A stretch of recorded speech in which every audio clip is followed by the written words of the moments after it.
ভাবুন তো, প্যাসিফিক জিন্সের মতো স্বনামধন্য একটা প্রতিষ্ঠানে আপনি দীর্ঘ ১৫ বা ২০ বছর ধরে কাজ করছেন। আপনি ভালোই চলছিলেন, আপনি কাজ করছেন, মনে হয় আপনার বউও এই একই প্রতিষ্ঠানে কাজ করেন। সম্ভবত আপনার বাবা মা ভাই বা বোনও আপনার সাথে থাকে, আর সন্তান তো আছেই। মাসে মাসে ঠিক ৫ তারিখে আপনার বেতন আপনার অ্যাকাউন্টে চলে যাচ্ছে, মানে আপনি সুখে আছেন, তাই না? ঘর ভাড়া, মুদি দোকান খরচ, কাঁচা বাজার খরচ, বাবারও সুদ, মায়ের পান সুপারি, ছেলে মেয়ের স্কুলের বেতন, যাতায়াত ভাড়া, ছুটির দিনে বউ বাচ্চাদের নিয়ে ঘুরতে যাওয়া আর ভালো মন্দ খাওয়া, এসবের টাকা তো আপনাকেই দিতে হতো, তাই না? নাকি সাইড ইনকাম আছে? আমিও তো এই প্রতিষ্ঠানে একজন সিনিয়র অফিসার হিসেবে চাকরি করি, তাই আমার জানা আছে যে আপনার অন্য কোনো সাইড ইনকাম নেই। কি কথাগুলো শুনতে খারাপ লাগছে? হ্যাঁ, আপনার যদি বিবেক থাকে, আপনি যদি মানুষ হন বা মানুষের মধ্যে পড়েন, তাহলে আপনার খারাপ লাগার কথা না, কারণ আপনি আপনার দায়িত্ব পালন করছেন এবং আপনি একজন ভালো মানুষ, ভালো স্বামী, ভালো ভাই ও একজন ভালো পিতা। ঠিক আছে, এবং সবই ঠিক চলছিল, কিন্তু হঠাৎ আপনার কি হলো? এই যে কোনো কিছুর ভবিষ্যৎ চিন্তা না করে আপনি যে বাইরের কিছু খারাপ লোকের কথায় আপনার এতদিনের সকল প্রিয় মানুষের সাথে, প্রিয় প্রতিষ্ঠানের সাথে যে মর্মান্তিক ঘটনা ঘটে গেল, তাতে কি আপনি সমর্থন দেননি? বুকে হাত রেখে অথবা আপনার সন্তানের মাথায় হাত রেখে বলুন, সমর্থন দেননি? দিয়েছেন, অবশ্যই দিয়েছেন, এবং আমরা সব কিছু দেখেছি। জানি না বুঝে দিয়েছেন নাকি দিতে বাধ্য হয়েছেন, আমরা তা জানি না। কিন্তু আজ আমার দুটো প্রবাদ বাক্য বারবার মনে পড়ছে: নিজের পায়ে নিজে কুড়াল মারা আর সুখে থাকলে ভূতে কিলায়। কি কথাগুলো এখন আপনারও মনে পড়ে গেছে, তাই না?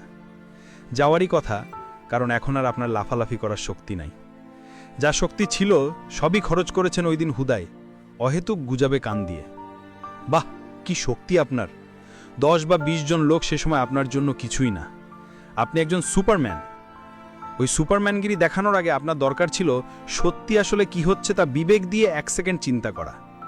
না, আপনি তা করেননি। আপনি বা আপনারা যদি চিন্তা করতেন, তাহলে আমরা যারা উচ্চপদস্থ কর্মকর্তারা আছি, আপনাদের সামনে আমাদেরকে কুকুরের মতো মেরে মেরে ৮ তলা থেকে নিচে নামাতে পারত না।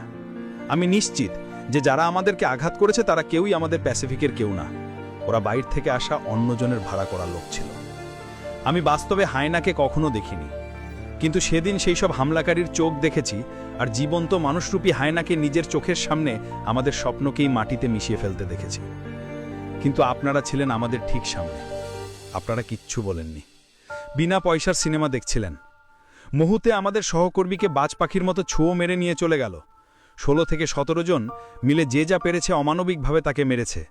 লোহার রড, পাইপ, কাপড় টানা লম্বা শাবল দিয়ে মারার পর ইট দিয়ে মাথার কয়েক জায়গায় থিতলে দেওয়া হয়। আহা, কি নিষ্ঠুর! আমি অল্পের জন্য নিজের জীবন বাঁচিয়েছি, এবং আল্লাহর কাছে হাজার শুকরিয়া। আপনারা যদি চাইতেন, মুহূর্তে আপনারা ওই সব লোকদেরকে প্রতিহত করে কারখানাটি চালু রাখতে পারতেন, কারণ ওরা ছিল ১% আর আপনারা ছিলেন ৯৯%। এতগুলো মানুষ, এতগুলো কারখানা বন্ধ করে কি মজা পাইলেন? কি করে পারলেন? কষ্ট হয়নি? তো এখন কি ভাবছেন? আচ্ছা, ওই যে বললাম নিজের পায়ে নিজে কুড়াল মারা, একবার ভাবুন, পা আপনার, ময়লা লেগেছে আপনার পায়ে, আর আপনি তা জানেন আপনার পায়ে ময়লা লেগে আছে। তা পানি দিয়ে পরিষ্কার করবেন না কাপড় দিয়ে মুছে ফেলবেন, তা আপনার ব্যাপার। কোথা থেকে কেউ একজন এসে বলল আপনার পায়ে ময়লা, এই নিন কুড়াল, পাটা কেটে ফেলুন। অমনি আপনি ভাবলেন, ঠিকই তো, এ বেটা তো ঠিক কথাই বলছে। ঠিক এইভাবে আপনি বা আপনারা জীবনের সবচেয়ে মারাত্মক ভুলটা করে ফেললেন। বাহ, ধন্য আপনার জীবন, ধন্য আপনার বিবেক। যে কারখানাটি আপনাকে আগলে লেফেছে, আজ তাকেই আপনি বা আপনারা শেষ করে দিলেন। সত্যি করে বলুন তো, আপনার একটি বারের জন্য মনে হলো না যে আপনি আত্মহত্যা করছেন? নাকি আপনার জমানো টাকা, বাড়িতে সম্পত্তি অঢেল পড়ে আছে? আরে ভাই, পাগলও তো নিজের ভালো বোঝে, আপনি কেন বুঝলেন না? তো এখন কি করবেন ভাবছেন?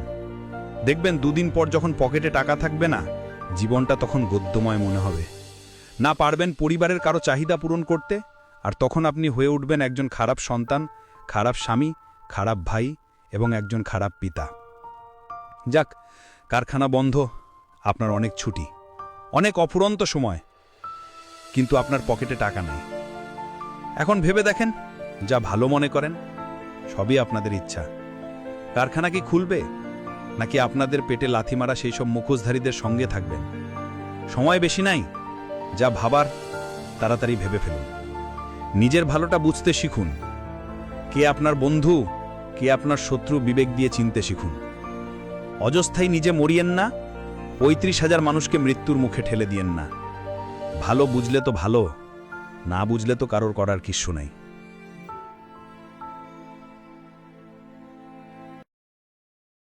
আসসালামু আলাইকুম বন্ধুরা, সবাই কেমন আছেন? আশা করি সবাই ভালো আছেন। এই হচ্ছে আমাদের চট্টগ্রাম সিইপিজারের স্পেসিফিক জিন্স গ্রুপের ফ্যাক্টরিগুলো, যেগুলো বর্তমানে অনির্দিষ্টকালের জন্য বন্ধ ঘোষণা করা হয়েছে। আমরা সবাই অনেক অনেক দুঃখিত। আমরা কখনো কল্পনাও করতে পারিনি যে আমাদের ফ্যাক্টরিগুলো এভাবে অনির্দিষ্টকালের জন্য বন্ধ ঘোষণা করা হবে। আমরা সবাই অনেক অনেক দুঃখিত। তবে আশা করি আমাদের কোম্পানি আমাদের ফ্যাক্টরিগুলো অতি শীঘ্রই খুলে দেবেন।